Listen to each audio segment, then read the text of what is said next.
చాలామంది చరిత్రను చదువుతారు, కొందరు చరిత్రను రాస్తారు. కానీ ఒక వ్యక్తి మాత్రం వేలాది గిరిజనుల భవిష్యత్తు మారేలా చరిత్రను మలిచారు. వారు చేసి ఇవాళ మాకు హక్కుల గురించి మాట్లాడే అవకాశం కల్పించింది కూడా కమల మనోహరరావు డైరెక్టర్.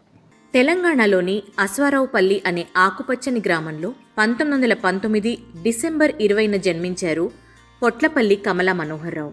ఉస్మానియా యూనివర్సిటీలో ఆంథ్రోపాలజీలో పోస్ట్ గ్రాడ్యుయేషన్ చేశారు. 1950లో అందరికీ అది 1 ఎకరం అక్కడ జాగ మీద ఉన్నా కానీ 15 ఎకరాల పట్టా సర్టిఫికేట్ చేసింది.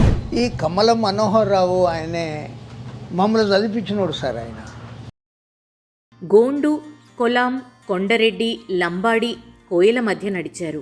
ఆదిలాబాద్ నుంచి ఆంధ్రాలో అరకు వరకు ఆయన చూడని గిరిజన ఆవాసం లేదు. కమల మనోహరరావు చాలా గొప్ప వ్యక్తి, ఎ గ్రేట్ పర్సనాలిటీ.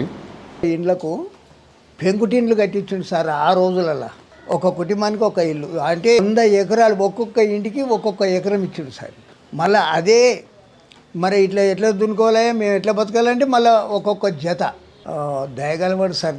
కమల మనోహరరావు ప్రధాన సేవల్లో విశిష్టమైనది వరంగల్ జిల్లాలో మహబూబాబాద్, నర్సంపేట, ములుగులో నిరుపేద ఎస్సీ ఎస్టీలకు 40,000 ఎకరాల భూమిని కేటాయించి కూడా కాదు, ఒక స్నేహితుడు మాట్లాడినట్టు మాట్లాడారు. ఆయన ఆశయాల పరంపర కొనసాగుతోంది. పొట్లపల్లి కమల మనోహరరావు ట్రస్ట్.